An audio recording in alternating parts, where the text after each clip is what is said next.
히브리서 3장 1절부터 6절까지 말씀을 봉독하겠습니다. 여러분 보시기에 오른쪽에 있는 텔레비전이 고장이 나서 지난 주간에 고칠 예정이었는데 전체가 고장이 나서 그래서 AS를 받아야 될 것 같습니다. 좀 불편하시더라도 여러분 잘 집중해서 예배에 참여해 주시기를 부탁드립니다. 히브리서 3장 1절로 6절까지 말씀을 제가 봉독하겠습니다. 그러므로 함께 하늘의 부르심을 받은 거룩한 형제들아, 우리가 믿는 도리의 사도시며 대제사장이신 예수를 깊이 생각하라. 그는 자기를 세우신 이에게 신실하시기를 모세가 하나님의 온 집에서 한 것 같이 하셨으니, 그는 모세보다 더욱 영광을 받을 만한 것이 마치 집 지은 자가 그 집보다 더욱 존귀함 같으니라. 집마다 지은 이가 있으니 만물을 지으신 이는 하나님이시라. 또한 모세는 장래에 말할 것을 증언하기 위하여 하나님의 온 집에서 종으로서 신실하였고, 그리스도는 하나님의 집을 맡은 아들로서 그와 같이 하셨으니 우리가 소망의 확신과 자랑을 끝까지 굳게 잡고 있으면 우리는 그의 집이라. 아멘, 아멘. 오늘 찬송 두 곡을 연달아 부르겠습니다. 주만 바라볼지라 먼저 찬양하겠습니다. 하나님의 사랑을, 하나님의 사랑을 사모하는 자, 하나님의 평안을 바라보는 자, 너의 모든 것 창조하신 우리 주님이 너를 얼마나 사랑하시는 하나님께 찬양과 경배, 하나님께 찬양과 경배, 하나님의 선하심을 닮아가는 하나님의 선하심을 닮아가는 자, 너의 모든 것 창조하신 우리 주님, 자녀 삼으셨습니다. 너를 자녀 삼으셨네. 하나님 사랑의 눈으로, 하나님 사랑의 눈으로 너를 어느 때나 바라보시고, 하나님 인자한 귀로서 언제나 너에게 기울이시니, 어둠에 밝은 빛을 비춰주시고 너의 작은 신음에도 응답하시니, 너는 어느 곳에 있든지 주를 향하고 주만 바라보. 나의 길 오직 그가, 나의 길 오직 그가 하시나. 나를 단련하신 후에 내가 정금같이 나오리라. 주가 보이신 생명의 길, 나 주님과 상한 마음을 상한 마음 들이며 주님 앞에 나가리. 나의 의로움이 의로움이 되신 주, 그 나의 길 되신 예수, 나의 길이 되신 이름 예수라네. 나의 길 오직 그가 하시나니, 나를 단련하신 후에 내가 정금같이 나오리.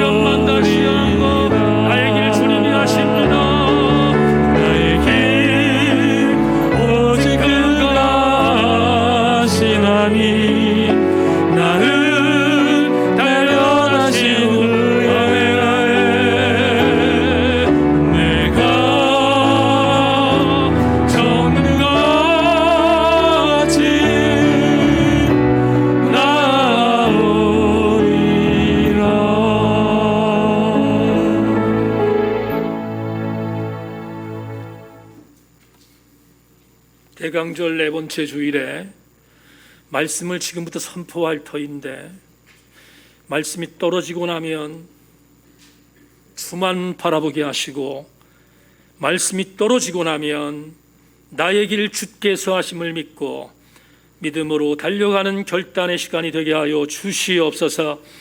하나님, 우리 마음이 건조하고 그리고 우리 마음이 메말랐다면 성령께서 만지셔서 말씀을 들을 때 우리 마음이 뜨거워지게 하여 주시고 우리 모두 함께 영적으로 결단하는 귀한 시간 되게 하여 주시옵소서.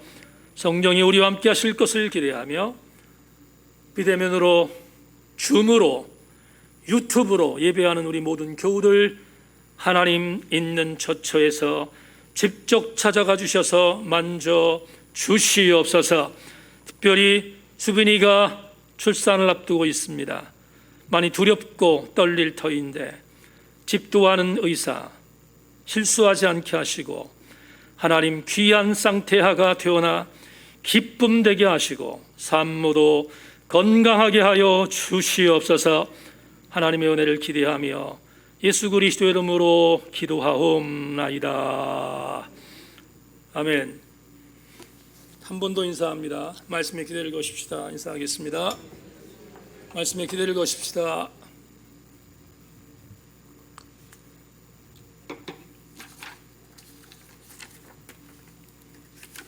오늘 대림절 네 번째 주일 히브리서 11번째 강의 제목으로 여러분과 나눌 말씀의 제목은 깊이 생각해야 합니다. 이런 제목을 갖고 말씀의 은혜를 나누겠습니다. 은혜 받고 돌아가시기를 소망합니다. 제가 쓴 첫 번째 졸저인 시골 목사 행복한 글 여행이라는 책에서 세계적인 IT 전문가인 니콜라스 카라고 하는 사람이 쓴 생각하지 않는 사람들이라는 책에 대한 북 리뷰를 담아 놓은 적이 있습니다. 니콜라스 카는 세계적인 IT 학자이자 인터넷 아버지라고 지칭되어지는 전문가입니다. 그러기에 카가 본인이 쓴 그 책의 제목을 우리나라의 출판사에서는 생각하지 않는 사람들이라고 출판을 했지만 원래 니콜라스 카가 쓴 그 책의 제목은 The Shallow, 천박한 사람들이라는 제목이 원제입니다. 인터넷 전문가이자 IT 업계의 전문가인 니콜라스 카가 당연히 그의 전문성을 가지고 기계 문명의 총알이라고 볼 수 있는 IT를 극찬하고 IT에 대해서 찬양할 수 있을 것이라고 예상했던 예상과는 달리 니콜라스 카는 본인의 책에서 대단히 중요한 반전의 메시지를 남기고 있습니다. 그가 약 350페이지 정도 되는 책 전체의 글 중에 모든 것들이 다 옥고이긴 하지만 그러나 제 마음을 흔들었던 한 문장을 여러분들에게 소개하고 오늘 본문으로 들어갈까 합니다. 조금 어려운 글이긴 하지만 제가 풀겠습니다. 그의 글을 읽어드립니다. 우리가 인간성의 정수라고 여긴 깊은 사고는 돌진하는 진보의 희생양이 될 것이다. 격동의 기술 발전은 콩코드역에 도착한 기관차와 마찬가지로 사색과 명상을 통해서만 가능한 잘 정제된 인식과 생각 그리고 감정을 잠식하게 될 것이다. 좀 어려운 글이지만 풀면 이렇게 말씀을 드릴 수 있을 것 같습니다.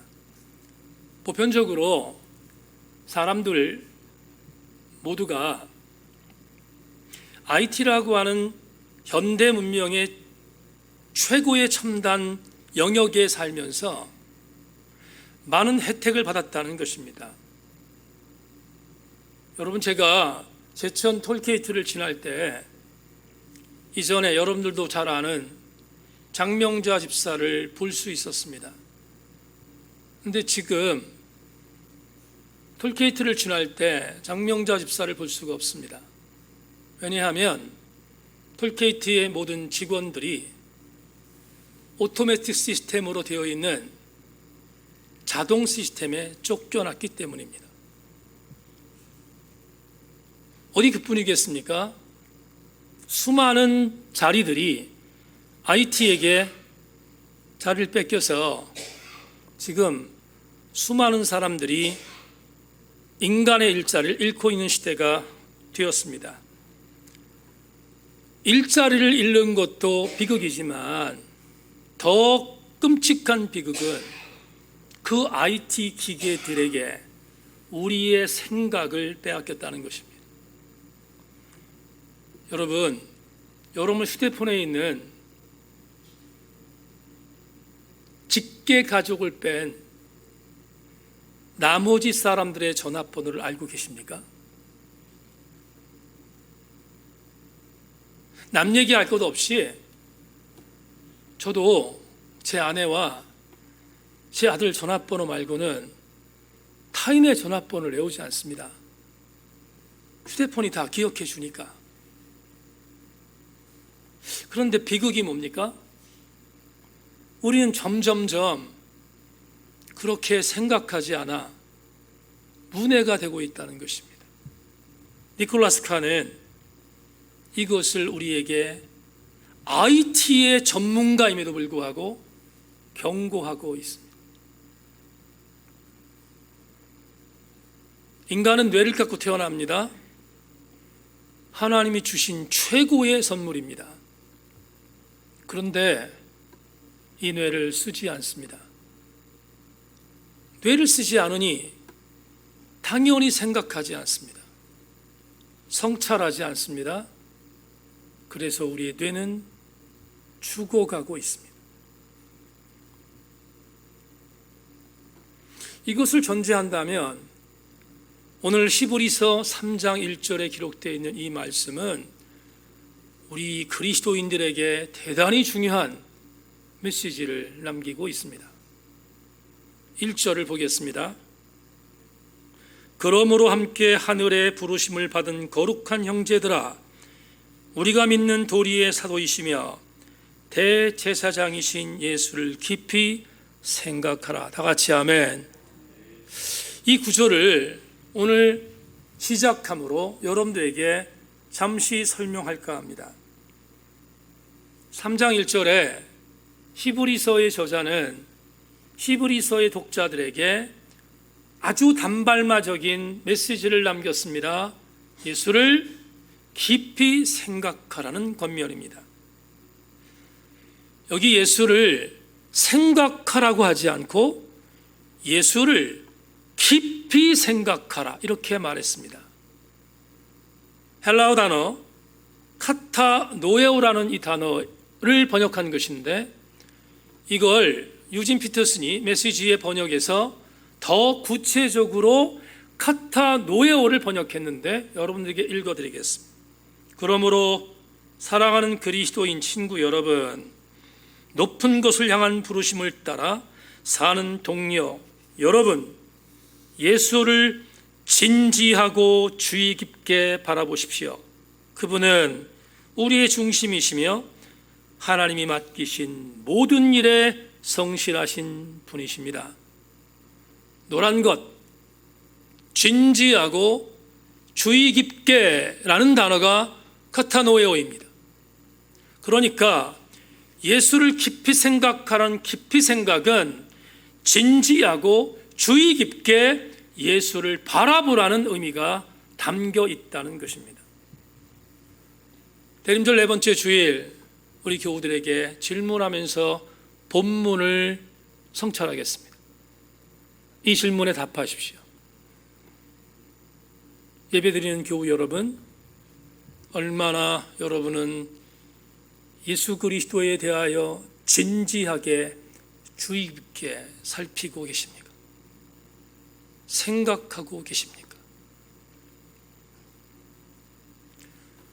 오늘 본문으로 돌아가겠습니다. 히브리서 저자는 본문에서 이스라엘 신앙 공동체의 구국적인 지도자인 모세를 무대 위로 올리는 강수를 둡니다. 제가 왜 모세를 거론하는 것을 강수라고 표현했는지 설명하겠습니다. 아시는 것처럼, 그리고 제가 직전 설교를 통해 말씀드린 것처럼 히브리서라는 이 본문은 주 60년 어간에 로마를 중심으로 한 지역에 있었던 크리스천들에게 보낸 설교문입니다. 그리고 형식은 편지입니다. 그래서 많은 학자들은 히브리서를 설교문이자 편지라고 말합니다. 그런데 수신자가 누굽니까? 로마에 살고 있었던 그리스도인들입니다. 예수 안 믿는 사람들이 아니라. 그렇다면 로마에 살고 있었던 그리스도인이라는 것은 이걸 전제합니다. 아주 전문적인 용어로 유대적 성격을 가진 디아스포라 크리스천들입니다. 다시 말하면 복음을 들어서 예수를 영접했는데 그들 대부분은 유대적인 정신을 갖고 있었던, 유대의 뿌리를 갖고 있었던 사람이라는 말입니다. 그렇다면 여러분, 우리 한국 사람들이 예수를 믿어도 백일기도 하잖아요. 어떤 작정기도 하지 않습니까? 작정기도가 어디에 여러분 기인된 건지 아세요? 유교 문화에서 기인됐다고요.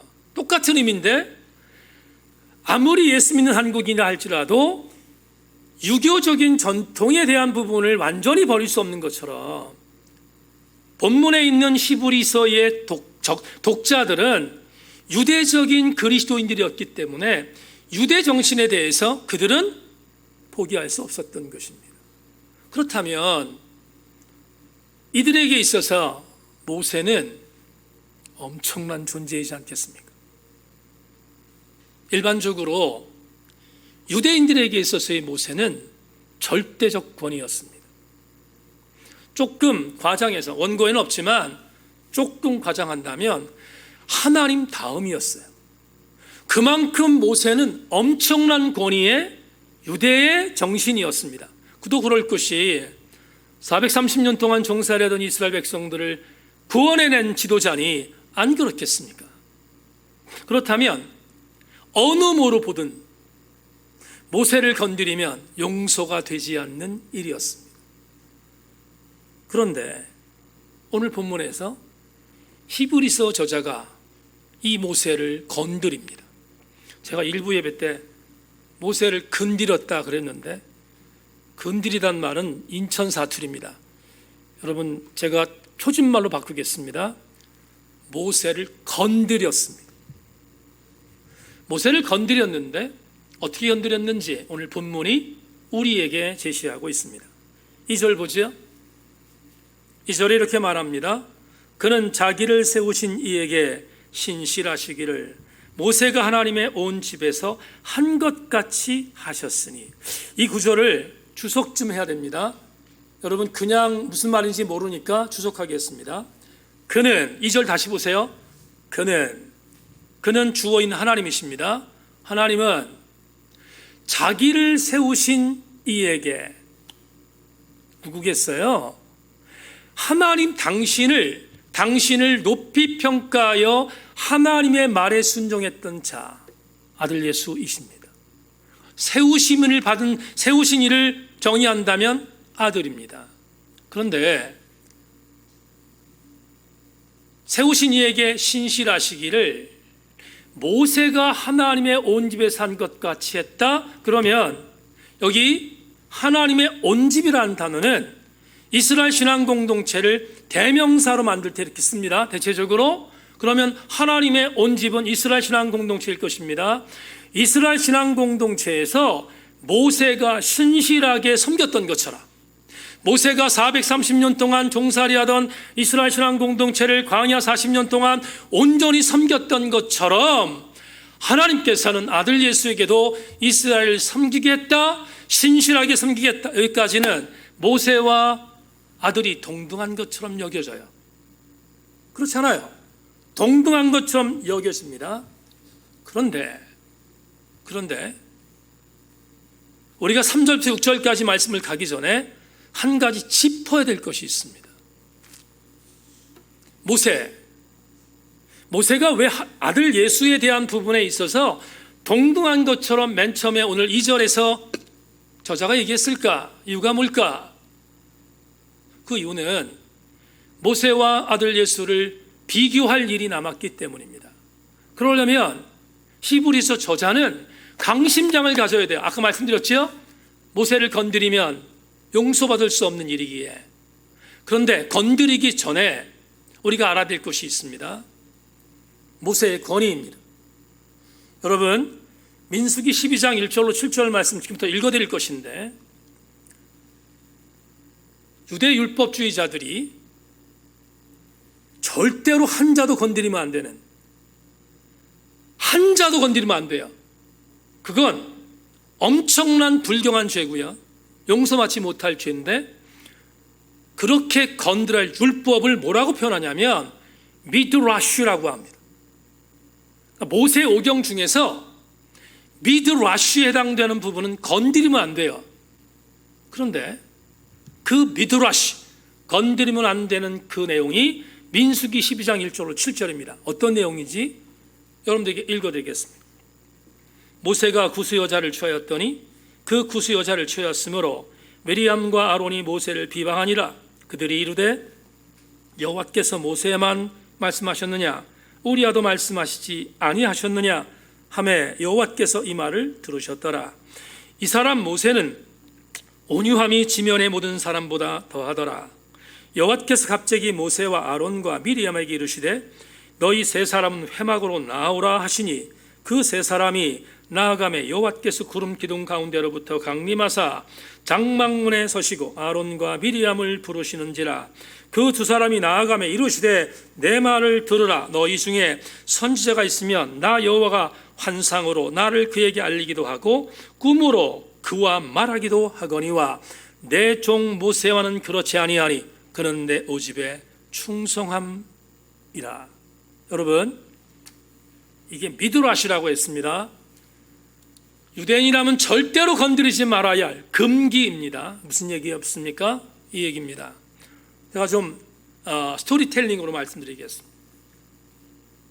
모세가 아내를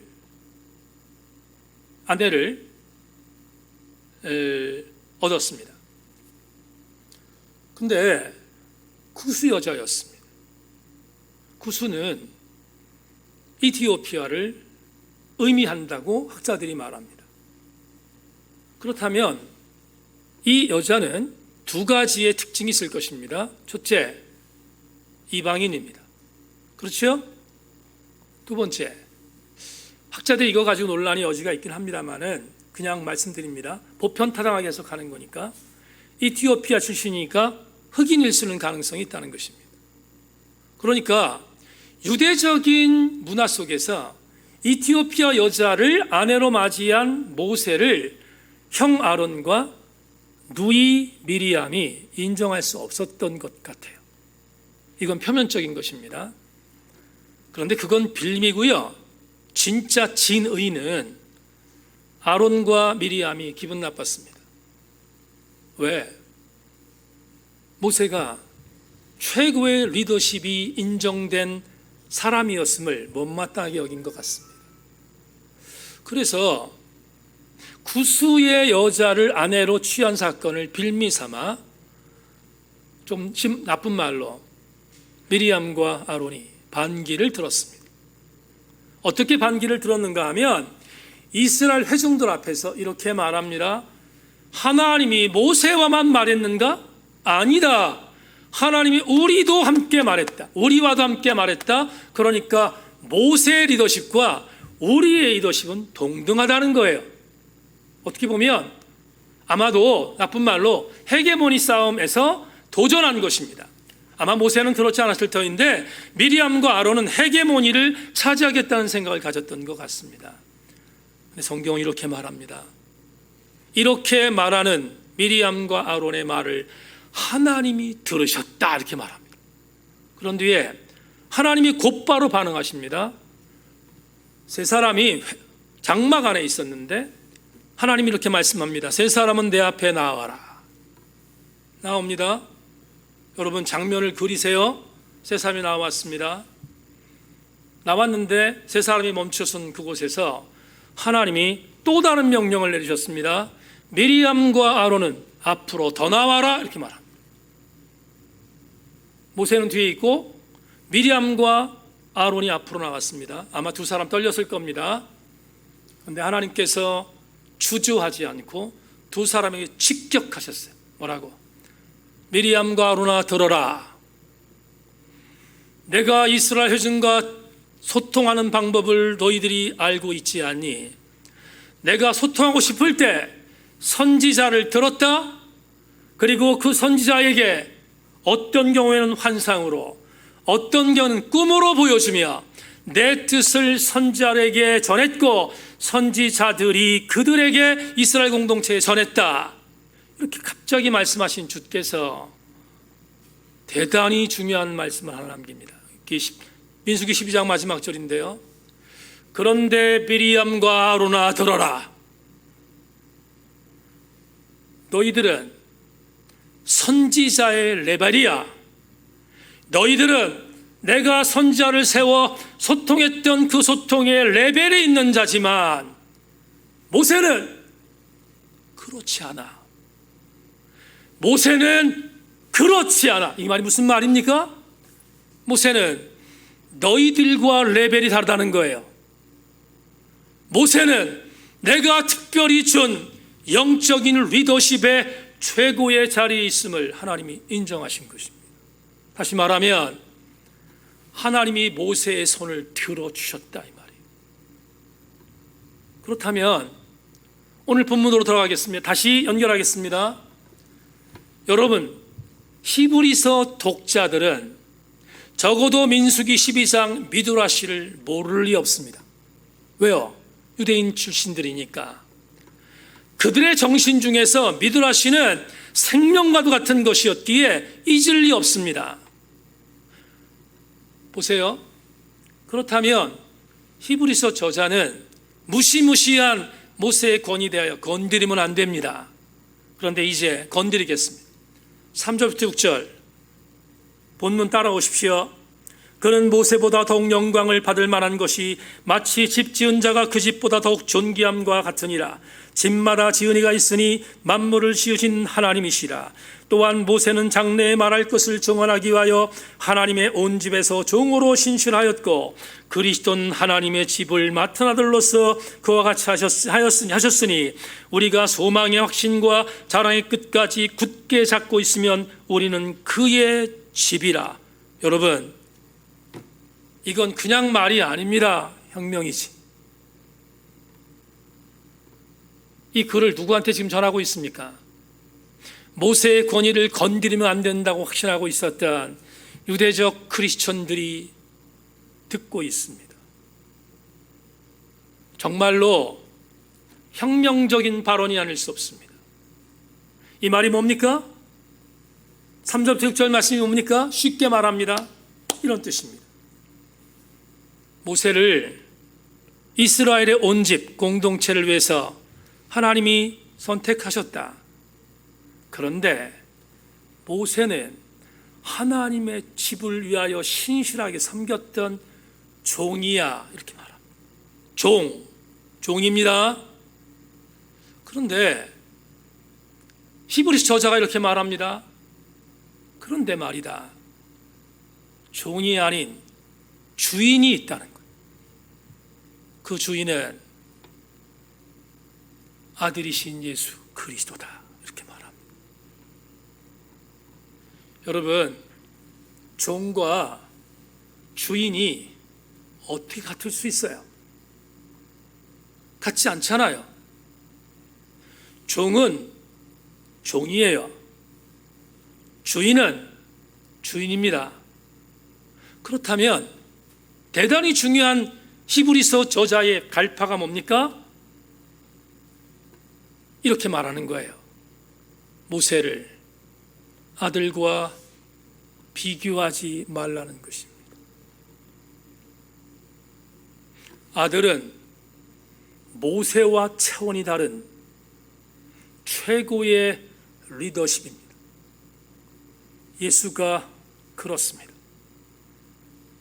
그러기에 오늘 3절부터 6절까지 말씀은 혁명적인 발언이 아닐 수 없습니다. 사랑하는 예배를 드리는 교우 여러분, 우리가 믿는 주군이신 아들이신 예수 그리스도는 모세와 견줄 수 없는 유일한 권위임을 명심하실 수 있기를 바랍니다. 이걸 전제할 때 1절은 우리에게 대단히 중요한 권면입니다. 1절, 오늘 주제절로 돌아가겠습니다. 다시, 그러므로 함께 하늘의 부르심을 받은 거룩한 형제들아, 우리가 믿는 도리의 사도이시며 대제사장이신 예수를 깊이 생각하라. 히브리서 저자는 히브리서 독자들에게 종이 아닌 주인인 예수 그리스도를 깊이 생각하라고 권면합니다. 왜 깊이 생각하라고 권면합니까? 1절을 보면 두 가지 이유 때문입니다. 첫째, 예수 그리스도는 우리를 위하여 보냄받은 사도이시기 때문입니다. 우리를 위하여 보내주신 사도입니다. 여러분 보세요. 사도라는 이 단어에 익숙한 사람들은 예수님의 제자들입니다. 예수님에게 사도라고 하는 이름을 붙인 부분은 여기밖에 없어요. 히브리서 3장에 있는 여기에만 예수님이 사도라는 단어를 붙였습니다. 직책을 붙였습니다. 아포스톨로스, 사도. 우리나라말로 번역하면 보냄을 받은 자입니다.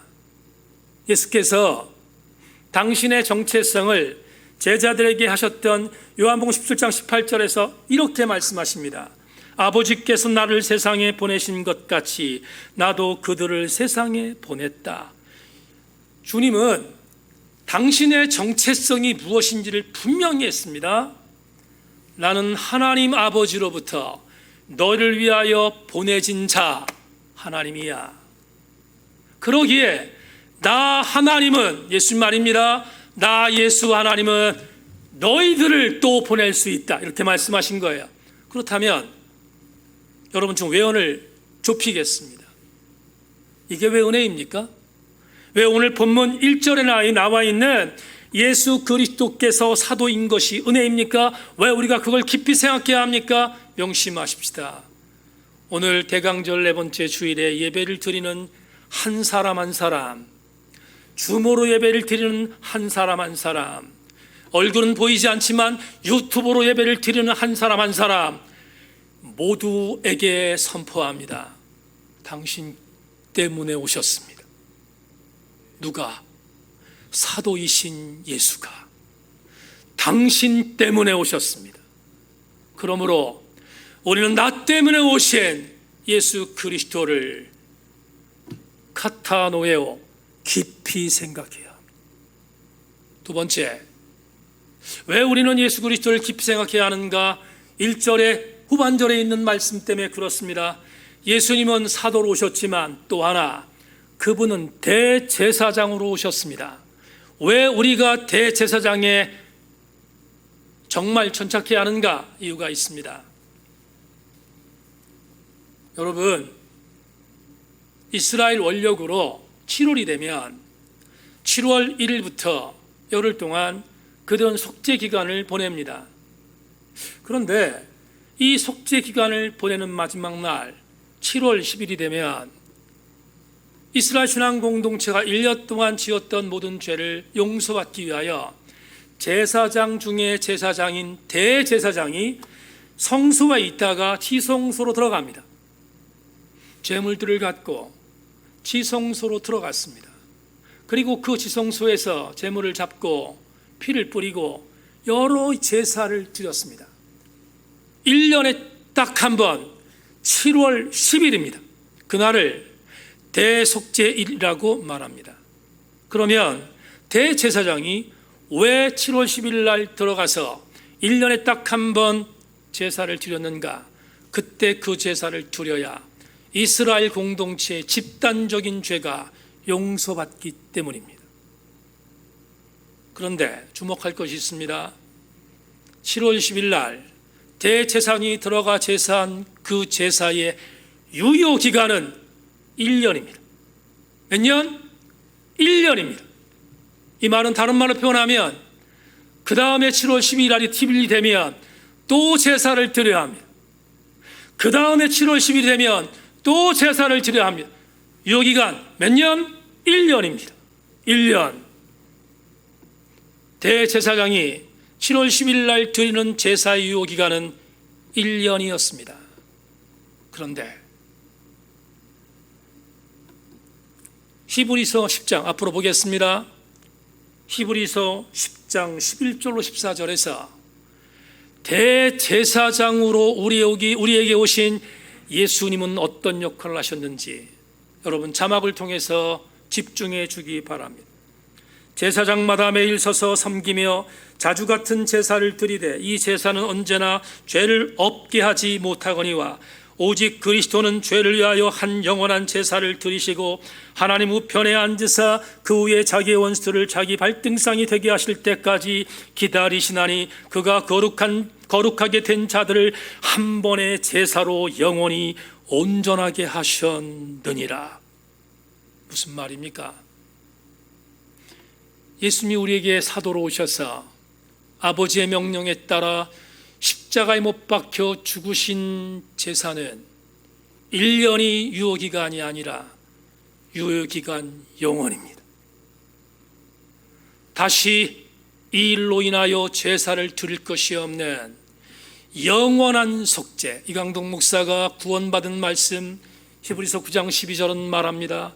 염소와 송아지 피로 아니하고 오직 자기의 피로 영원한 속죄를 이루사 단번에 성소에 들어가신 예수 그리스도의 그 은혜가 있었기에 오늘 우리는 구원받게 된 것입니다. 은혜로 구원받았다면 저와 여러분들이 해야 할 것이 한 가지가 있습니다. 사도로 오셔서 대제사장의 역할을 통하여 단번에 십자가에 못 박혀 돌아가심으로 제사를 드림으로 영원한 속죄를 이루신 주님이라는 것을 우리가 믿는다면 우리는 반드시 해야 할 것이 있습니다. 그게 무엇일까? 그것이 바로 예수 그리스도를 깊이 생각하는 것입니다. 이제 말씀을 마무리하겠습니다. 주님은 우리를 이렇게 호칭하셨습니다. 오늘 본문 1절에서 이렇게 호칭하셨습니다. 그러므로 함께 하늘의 부르심을 입은 거룩한 형제들아, 그러므로 함께 하늘의 부르심을 받은 거룩한 형제들아. 세인의 지체 여러분, 예수님은 여러분을 형제라고 인치셨습니다. 여러분을 형제라고 인정해 주셨습니다. 그렇다면 형제인 우리들은 믿는 도리이신 예수 그리스도를 마땅히 깊이 생각해야 되지 않겠습니까? 오늘 우리는 주가 보이신 생명의 길이라는 찬양을 하나님께 올렸습니다. 한희철 목사님이 쓰신 예레미야와 함께 울다라는 책에서 그 목사님이 쓴 한 글이 저를 심쿵하게 했습니다. 한 목사가 이렇게 전합니다. 우리가 찾아야 할 길은 편안한 길이 아니라 바른 길이다. 우리가 찾아야 할 길은 편안한 길이 아니라 무슨 길? 바른 길이다. 아멘이지 않습니까? 그리스도를 사는 우리라면 마땅히 바른 길로 가야 되지 않겠습니까? 왜?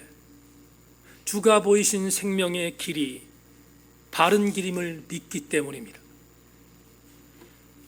이제 팬데믹 2년을 마무리하고 있습니다.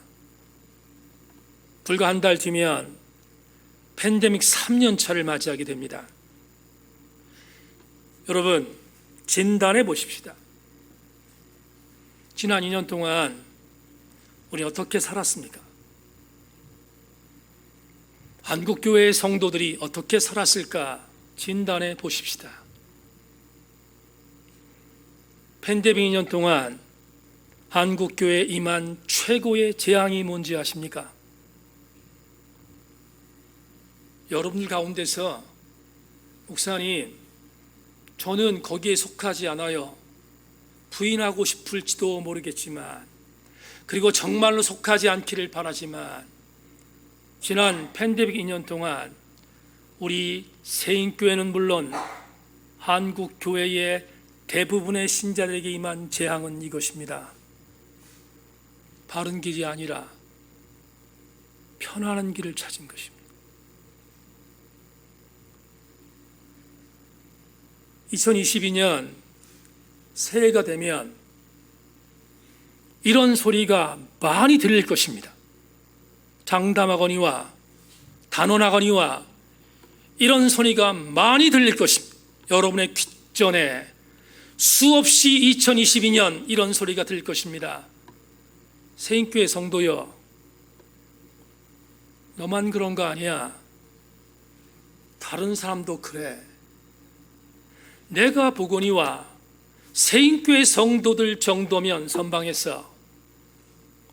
선방했으면 됐지. 뭘 더 바라지? 라는 음성이 2022년에 여러분의 귓가를 때릴 것입니다. 심하면 심했지 줄어들지 않을 것입니다. 여러분에게 권면합니다. 그 소리는 나에게 가장 최고의 재앙을 주는 사단의 소리임을 명심해야 합니다. 우리는 편안한 길을 가는 그리스도인이 아닙니다. 우리는 바른 길을 가는 그리스도인이어야 합니다. 그게 바로 우리 세인교회의 몫이요 미션인 것입니다. 말씀 맺겠습니다. 내년 3월 9일 날 대통령 선거를 해야 합니다. 여기 계신 우리 연로하신 교우들도 마찬가지겠지만 저도 금년에 환갑을 보내고 있어서 유권자로서 여러 투표를 했습니다. 내년 3월 9일 날 있을 20대 대통령 선거 생각이 참 많습니다.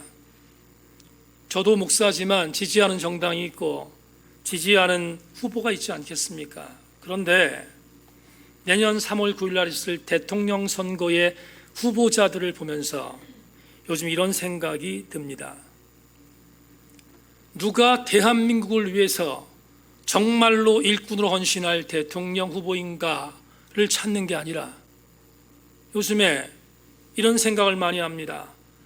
누가 덜 나쁜 놈인가? 누가 덜 도둑놈인가? 그걸 보고 있습니다. 그러니 얼마나 기가 막힌 암담함이 있습니까? 대통령 후보 중에 한 명이 이런 이야기를 했습니다. 저도 깜짝 놀랐습니다. 인문학 아시죠, 여러분? 지금 이미애 자매가 예배를 드리고 있는데 이미애 자매가 들으면 정말 뒤로 넘어갈, 그분이 이런 얘기를 했습니다. 인문학은 대학에서만 가르치고 대학원에서는 취지하지 말고 지원하지 말자. 왜냐하면 인문학은 돈이 안 되는 학문이다. 그리고 인문학은 첨단 발전의 세계에서 그렇게 지원할 만한 학문이 아니다 라고 하는 발언을 했습니다. 인문학 지원하지 말아야 한다. 슬로보니아 출신의 사회철학자인 슬라보이 지젝이라는 사람이 있습니다. 이 사람이 강의를 한번 들은 적이 있는데 이 슬라보이 지젝이 했던 말을 여러분에게 소개하겠습니다. 우리가 살고 있는 시대에 가장 비극적인 재앙은 감성의 사막화다. 사회철학자인 슬라보의 지적이 우리 시대의 가장 비극적인 재앙이 감성의 사막화래요. 여러분, 감성이 왜 사막화됩니까? 인문학을 무시하기 때문에. 이런 전류라는 소름 끼치는 아픔이 있습니다. 인문학을 무시하면 우리 지구의 운명은 전체가 멸망합니다. 왜 핵폭탄의 버튼을 누르지 않는 줄 아십니까? 인문학 때문입니다. 인문학이 없으면 핵폭탄 버튼을 눌러요. 그런데 인문학을 지원하지 말라? 그런 사람이 대통령 후보다? 재앙이 아닐 수 없습니다. 그런데 한 가지 더, 그건 세속적 가치니까 그렇다 칩시다. 근데 우리 세인교회 성도들에게 진짜로 드리고 싶은 말씀이 있습니다. 감성의 사막화보다 더 무서운 것은 영성의 사막화입니다. 누가 어떤 자에게 영성의 사막화가 임하는가? 예수 그리스도를 생각하지 않는 자입니다. 사랑하는 교우 여러분, 팬데믹 3년 차는 우리의 영성을 사막화시킬 가능성이 100%입니다. 대림절 4번째 주일, 어떤 일이 있어도 여러분을 위해서 오신 사도이신 예수 그리스도, 여러분의 죄를 영원히 속죄하기 위하여 단번에 성소에 들어가셔서 십자가에 못 박히신 예수 그리스도를 깊이 생각하여 영성의 사막화를 경험하지 않은 우리가 되기를 바라고, 여러분 모두가 그런 주인공이기를 소망합니다. 세인의 지체 여러분, 영성의 사막화가 아닌 영성의 풍성함으로 2022년을 맞이하는 우리 모든 교우들 되기를 주의 이름으로 축원합니다. 주님 바라봐야 합니다. 그리고 그분이 나의 길을 아심을 믿고 달려가시기를 원합니다. 말씀 생각하며 다시 한번 찬양하기를 원합니다. 오늘